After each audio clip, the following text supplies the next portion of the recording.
was decided and has been the law of the land since then. This landmark case protected women's right to choose, her right to make intensely personal decisions with her doctor, free from the interference of politics. It reaffirmed basic principles of equality, that women have the power to control their own destiny, and it reinforced a fundamental right of privacy, a right of each of us to choose how to live our lives.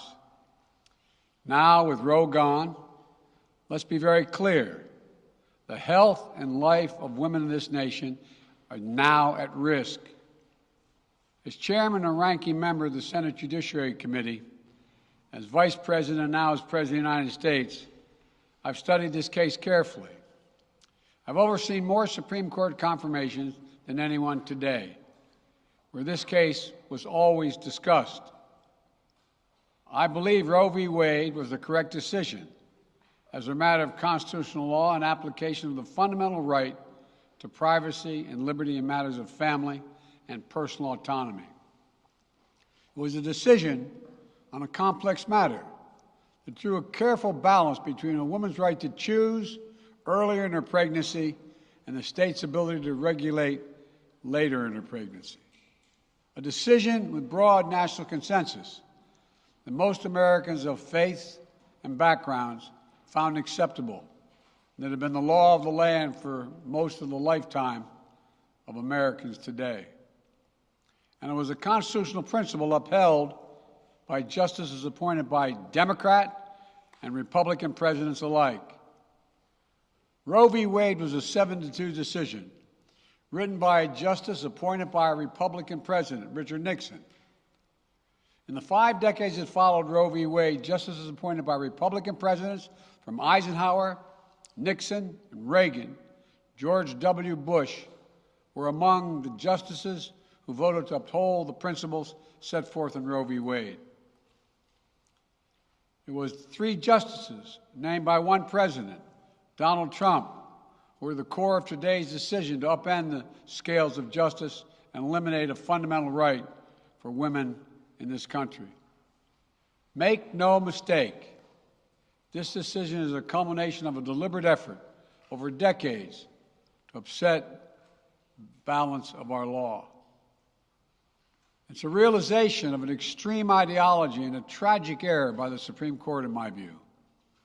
The court has done what it has never done before, expressly take away a constitutional right that is so fundamental to so many Americans that had already been recognized. The court's decision to do so will have real and immediate consequences. State laws banning abortion are automatically taking effect today, jeopardizing the health of millions of women, some without exceptions. So extreme that women could be punished for protecting their health. So extreme that women and girls who are forced to bear their rapist's child, with the child a consequence. It just stuns me. So extreme that doctors will be criminalized for fulfilling their duty to care. Imagine having a young woman have to carry the child of incest as a consequence of incest. No option. Too often the case, the poor women are going to be hit the hardest. It's cruel. In fact, the court laid out state laws criminalizing abortion that go back to the 1800s as rationale. The court literally taking America back 150 years. This is a sad day for the country, in my view. But it doesn't mean the fight's over. Let me be very clear and unambiguous. The only way we can secure a woman's right to choose, the balance that existed, is for Congress to restore the protections of Roe v. Wade as federal law. No executive action from the president can do that. And if Congress, as it appears, lacks the votes to do that now, voters need to make their voices heard.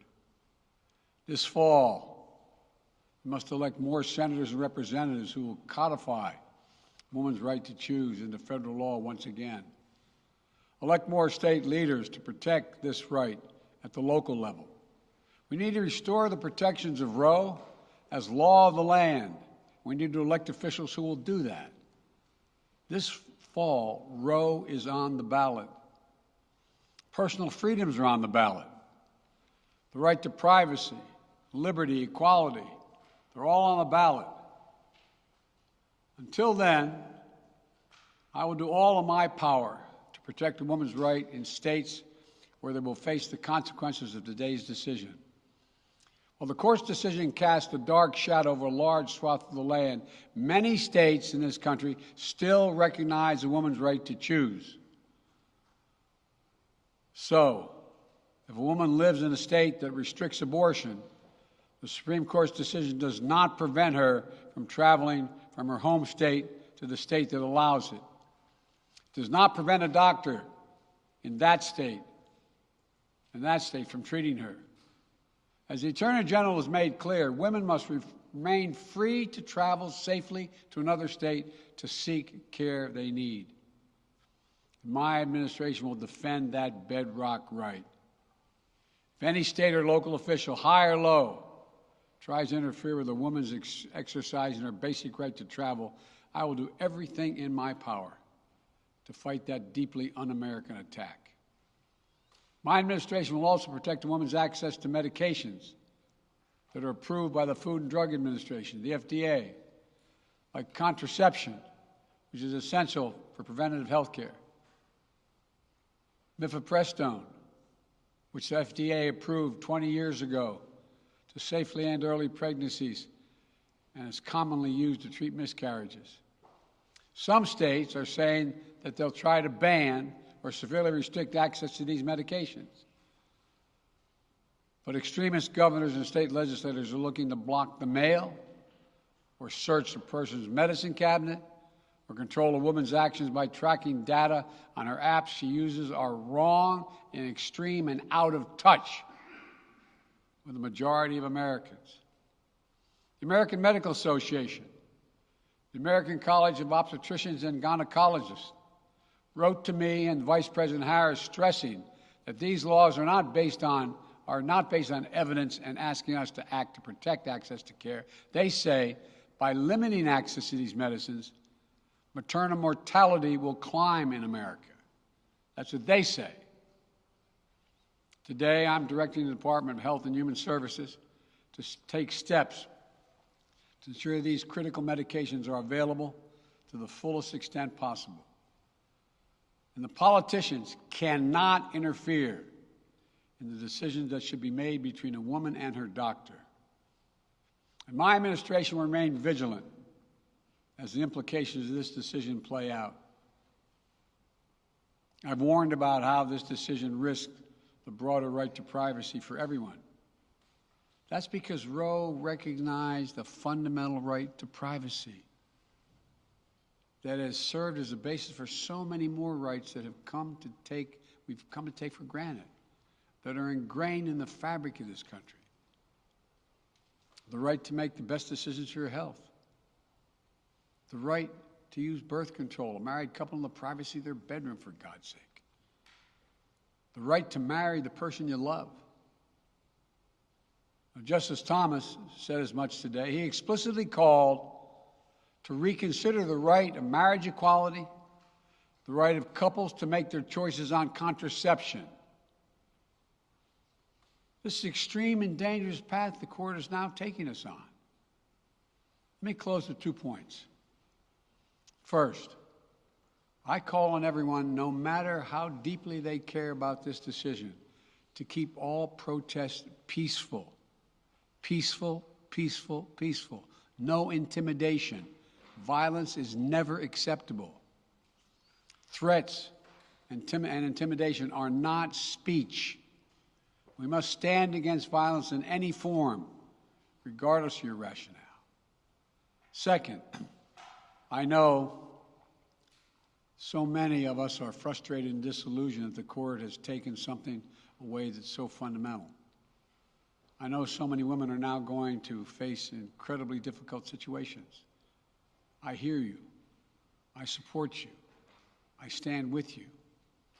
The consequences and the consensus of the American people, core principles of equality, liberty, dignity, and the stability of the rule of law demand that Roe should not have been overturned. With this decision, the conservative majority of the Supreme Court shows how extreme it is, how far removed they are from the majority of this country.